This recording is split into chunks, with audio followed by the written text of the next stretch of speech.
تنسى الإعجاب والاشتراك في القناة.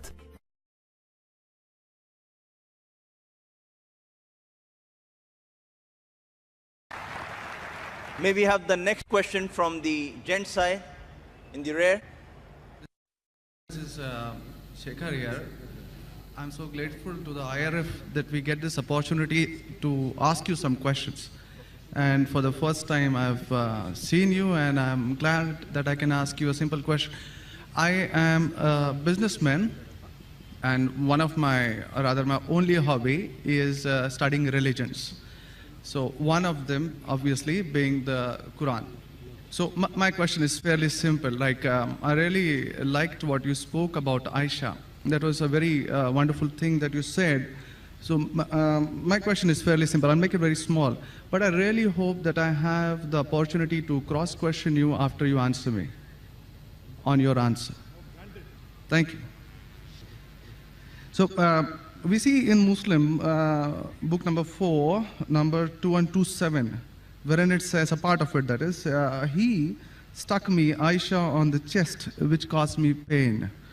Further down, if you look at Mishkat al-Masabi, volume 2, page number 690, repeated again in Muslim book number 9, number 3506, a part of it, I'll just get to the point, wherein Umar is trying to say to the Prophet, or rather trying to make him laugh. He says, Messenger of God, I wish you had seen the daughter of Khadija, where she asked me for extra money, and I got up and slapped her on the neck. God's messenger laughed and said, they are around me, as you see, asking for extra money. Abu Bakr then got up, went to Aisha and slapped her on the neck, and Umar did the same to Hafsa. Now we see something of a pattern coming in. Then if we just jump to Quran chapter 4, verse 34, and those wives you fear may be rebellious, admonish, banish them to their couches and beat them. Now, as I understand from your talk, that there is equal punishment for both man and woman. I'm not contending whether they should be beaten or not. My point is, what is the right of the woman if the man is wrong? Because he gets to beat her up. Brother asked a very good question, and I give you the right to cross-question me after the answer. It is granted. The brother quoted hadith of Sahih Muslim and Mishkat al-Masabi. Do you know the relationship between Hafsa and Hazrat Umar? Well, I've not really got to the point that much. I'm still studying. Do you know the relationship of Aisha and Abu Bakr? May Allah be pleased with them both. Her father, if I'm not mistaken. That's right. I'm asking you a question. Are you married? Yes. Yes. Do you have a daughter? 2 of them. 2 of them, fine. I get to go to heaven. Sorry? I get to go to heaven. No. If you bring them up correctly, I remember with that. love and compassion, then you'll go to heaven, otherwise not. But, just kidding. But that is only righteous deed. Without iman, you can't enter Jannah. So for you to go to heaven, besides upbringing your 2 daughters correctly, you have to follow the laws of the Quran and the Sahih Hadith and be a believer. I understand. That we'll discuss after answer to you. I understand. After answer, inshallah. I'm asking a simple question. Suppose your daughter, if she wants to jump from a 10-story building, what will you do? I'll stop her. If she's adamant, what will you do? Point, yeah. You get the point, very good. If she wants to jump, no, I want to go. I want to fly like Superman. Dad, you are preventing me from being a Superman. What will you do? Well, I'll stop her, obviously. Will you slap her or not? If required. She says, no, I want to jump. What will you do? Well, I can ask it the other way around. What I'm if asking, my wife brother. sees... I'm asking. If she wants to jump from the 10-story. I will hit her. If required. Not normally. You'll say, Arey beti, jaan do na, Superman mat bano. Nahi banne ka abba. Jump marne ka hai. Ab dekho kaisa udti hu main. I want to fly. One flap. A father is cruel to be kind. Yes. Now, our beloved Prophet Muhammad said, anyone who does not love Allah and His Messenger more than his own life, he is not a Muslim. Anyone who does not love Allah and His Messenger more than his own life, he is not a Muslim.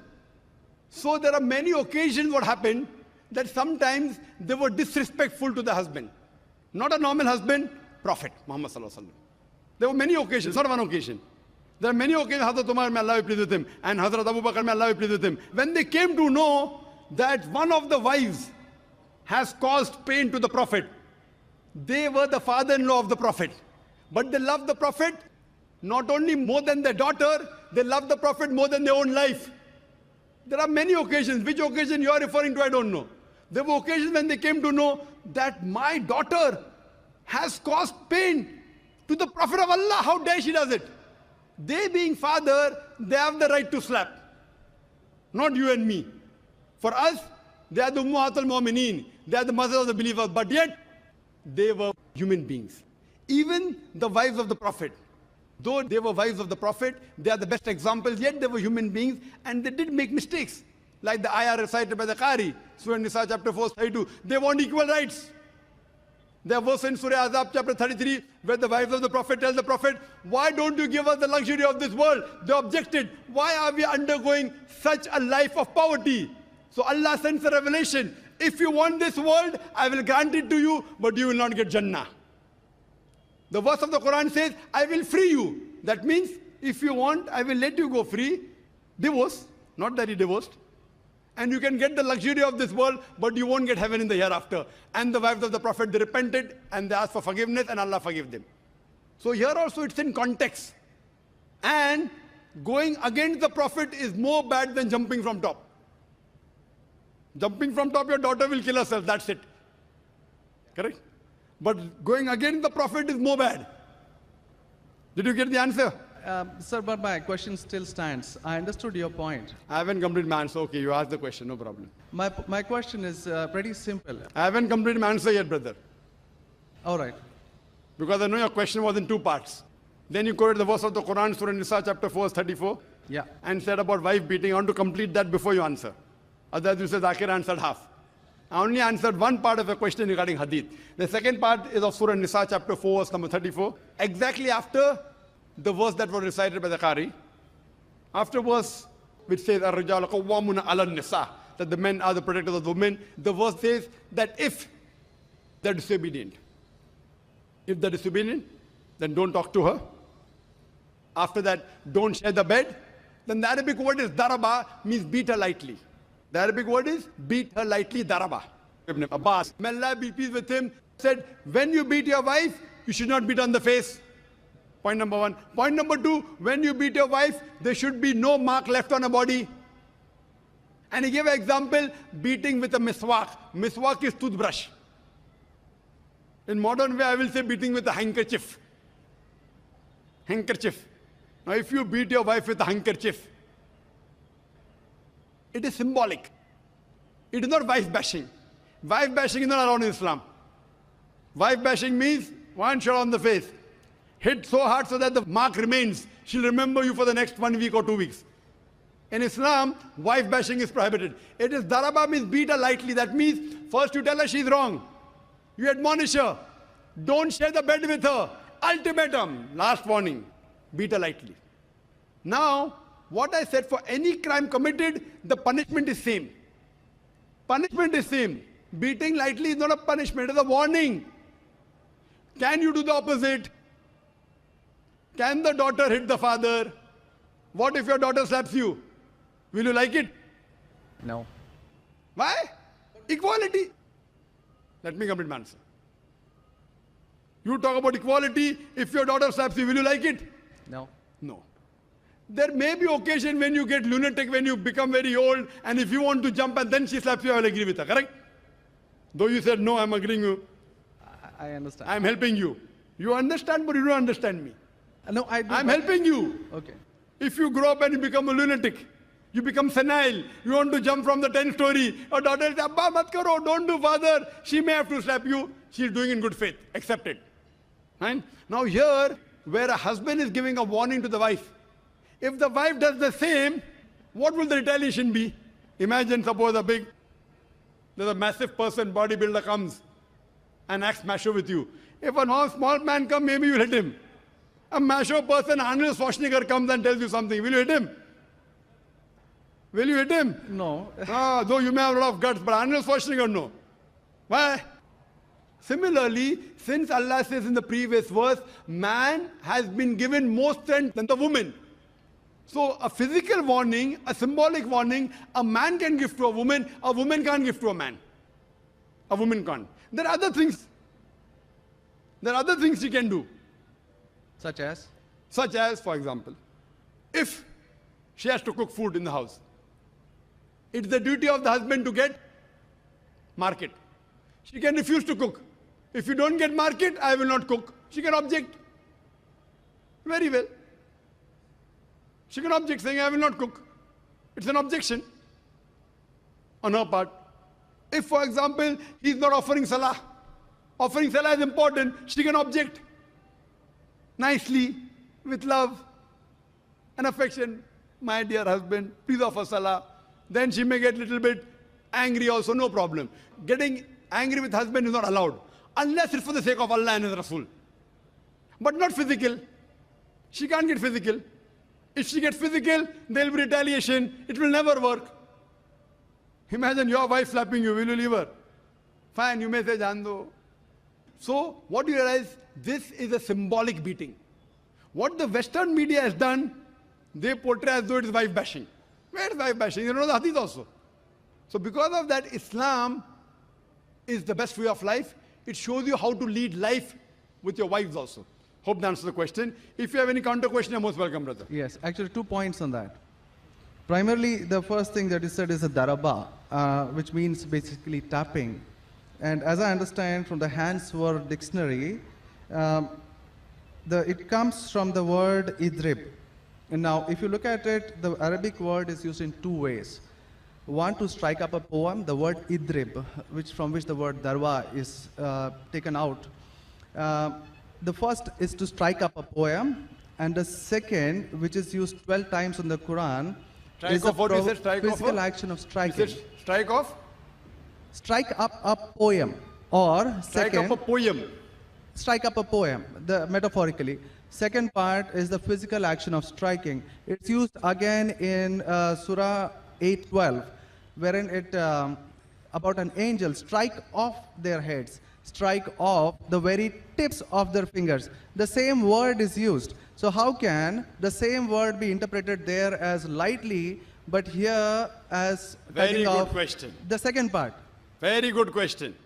Very good question. The second part is that if we come back to Sahih Bukhari, volume 7, number 715, again, the respectable, I truly mean that, respectable woman Aisha, a great scholar, I read about her, narrated, Aisha said that a lady came wearing a green veil and complained to her, that is Aisha, and showed her a green spot on her skin caused by beating. It was the habit at that time for women to support each other, means when they get beaten up, so you support each other. So when Allah's messenger came, Aisha said, I have not seen any woman suffering as much as a believing woman. Look, her skin is greener than her clothes. That was my second part. As for second part, I'll answer first, and first part, I'll answer second. No problem. She's complaining to the Prophet that somebody has done injustice to her. It doesn't end saying the Prophet agreed with it. If someone has done injustice, if we read ahead in some other hadith, the Prophet may have done justice to her. It doesn't say that someone beat her and the Prophet agreed with it. Correct? She is just reporting that maybe there is injustice done to a woman. That's it. The moment she's complaining means she's disagreeing with it. She didn't say, Prophet, I heard a very good thing I saw, that the woman was beaten up. The moment she's complaining means the wife, Hazrat Aisha, may Allah be pleased with her, disapproved of it. So the lesson we get from this is, no one should beat the woman such a way that she becomes green. But sir, see, the exact statement she makes is that I have not seen any woman, that's Aisha herself, it's not my interpretation, I have not seen any woman suffering as much as the believing woman. So we see at the time of Muhammad that women were really in very, very bad shape, even though... You know there are hadiths saying, I have not seen a person, a believing person like Hazrat Bilal suffering. What was he suffering from? His master tortured him and said, don't say there's one God and I will leave you. Hazrat Bilal, may Allah be pleased with him, on the death stone, he's agreed to die. He will say, I will not denounce Allah. I will keep on saying, La ilaha illallah Muhammad Rasulullah. There is no God but Allah and Prophet Muhammad is the messenger. He's taking the pain. That means if I say Hazrat Bilal is a believer who is being tortured, that does not mean that what act that being done on Hazrat Bilal, may Allah be pleased with him, is right. It is wrong. But he's a believer who's taking the pain. In this context, we have to see the context and go to the Shara. You have to see Fath al-Bari. And what was the woman? What was she? Who tortured her? Was it the master? Was she a slave woman? You have to go to the Shara. I am not a muhaddith. I'm telling you what the answer can be. You have to go to the Shara and find out. Why was she? Who hit her? Who beat her? Did the husband do? Was the husband a believer? There are 10,000 reasons. But Just because... excuse me, in Mishkat al-Masadi, Brother Shekhar, volume 2. Brother Shekhar, yes. What I would like you to do, there are so many people waiting at all the mics. Precisely, concisely, I would like you to put your question in a few words and then close. Because you've got such a big sheaf of papers, there are many people I see waiting with small slips or something. Question. So we cannot allow this whole thing to go on. This is not a debate session. It's a question and answer session. I want you to put your question in the next 4 sentences. Let Dr. Zakir answer so that all the many ladies standing there here also get a chance. We have exactly 1 hour, 12 minutes left. We have occupied 20 minutes already. Brother, initially you asked 2 questions and answered. You said, I want a counter. What counter you gave? In the counter, you're asking 1 more question. I don't mind answering your 100 questions, but in this rule, 1 question at a time, go behind the queue, no problem. You ask 2 questions, give the answer. You said, I want a counter question. With the counter question, you're asking 1 more question. So, I'm very kind, I don't mind. I would love. After finishing, you can come in the cabin. And inshallah, I will answer all your questions. I want to ask you, after I answer your question, what will you do?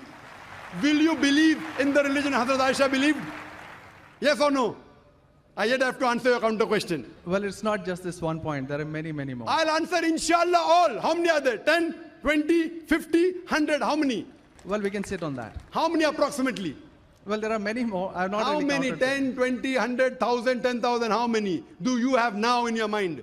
Well, I do have. How many? 10, 20, 30? How many? Yeah, probably quite a few. Maybe, Quite a few is how much? 5 or 10? Approximately. I don't know, maybe 100 questions. 100 questions you have? Brother, after this session is over, we sit together. Okay? Write down all the 100 questions. Inshallah. Inshallah. I will try and answer everyone. Okay? I request you. We'll spend the full night together. I don't mind. Because you are a seeker of truth. And I am also a seeker of truth. And my job is to try and clarify the truth. Not that I'm a scholar. I will try and answer all your 100 questions. But I doubt whether you will be able to write 100 questions. I doubt. Coming to your main counter question, brother. That will be basically counter question. Counter question of yours is that daraba has got 2 meanings. One is strike off the head. You ask me then, how do you come to know which is correct? Correct? Exactly. In the counter question, don't ask 1 more question. That means you're breaking the rule. Sir, I'm just refuting what you said. Not refuting.